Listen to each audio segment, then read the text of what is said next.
We are solving probably one of the most commonplace, most routine technical problems that you might be having. All of you might be having. So I would ask, how many of you use international roaming, mobile roaming? I bet all of you, especially this affluent business crowd.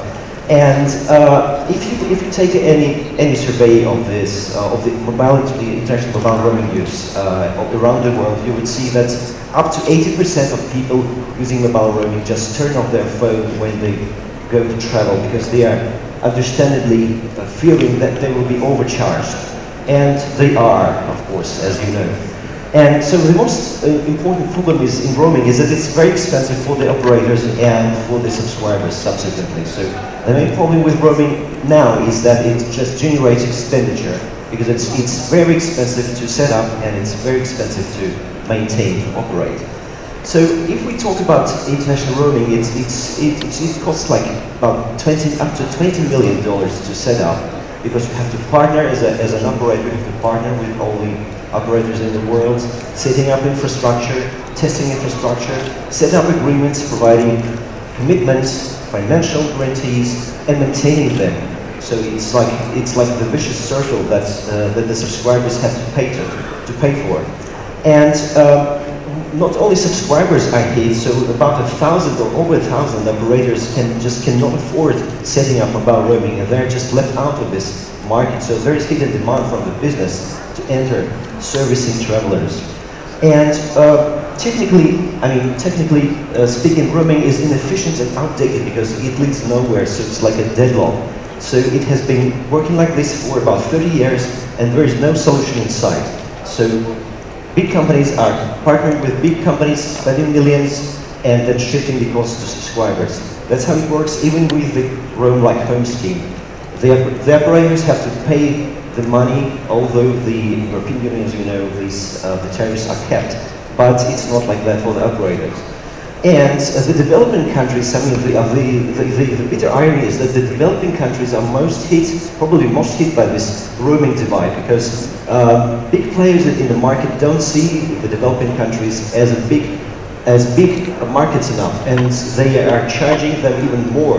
So the developed countries are even more hit, and they're charged even more by the big players. So what would be the solution for this? We are, as a medium-sized operator, have been looking for this for 20 years that we have been operating in the market, and we have come up with a blockchain-based solution that we have built already, so it's operational. So from the telecom side, we use the standard that is there in the GSM standard. So the option to connect to another enables to connect and to have contractual agreements with no prearranged agreements with any operator of your choice. So the operators come to the blockchain, they upload their offers of local tariffs and local mobile internet tariffs, and traveler coming to their coverage area can download their mobile profile and be connected directly at local rates. So this is the big idea. And to be authenticated on the network, we use the solution by the American company ShowCard. So it does allow you to be authenticated on the network without ever passing over your personal data. So this is a very, very advanced solution that we're using from ShowCard. And our engine is very fast. It's based on Graphene network, so that we have developed ourselves, forking it from the BitchNet network, and it's capable, it's proved to process over 10,000 operations per second, and it's very scalable up to 100,000 operations. And as long as the person is authenticated on the network, they can buy the tariff plans from any foreign operator, and as long as they are authenticated, they can also buy any value-added service providers. And we're already partnering with one of them, which is the online English language learning service called Lingualeo, and we are offering them, and they are partnering with us to offer to the local subscribers in any country to buy their language learning package and to buy directly from them via the local mobile operator. And we also have an app already available in beta that is like a portal, like the interface for the user to the blockchain, so that the user can go to the blockchain and select the offers from local mobile operators in the country they are traveling to be directly connected to them at local rates. And we have a very strong team of telecom professionals working in this project. So we have people that have been in telecom for about 2 decades, and telecom visionaries that have created this platform and that have been in the business of providing like intellectual telecom solutions. And we have blockchain developers all over the world, in Russia, in Moscow, and in Singapore, and in India, and in Bangladesh as well. And we have telecom advisors from the telecom industry that are supporting us, and they've been working for about 15 years in the AT&T and Ericsson. And they see blockchain as the rescue for the roaming conundrum.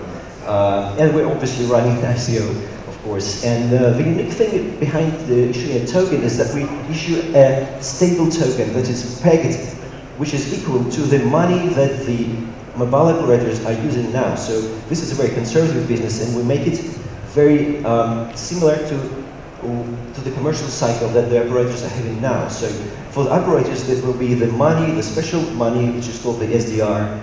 It is issued by the International Monetary Fund, which is the bucket of several currencies that will be very, very familiar to the operators, so that they will operate seamlessly on the blockchain, not even knowing that it's on the blockchain. And we certainly hope to say together with you, goodbye roaming and hello blockchain. Thank you very much.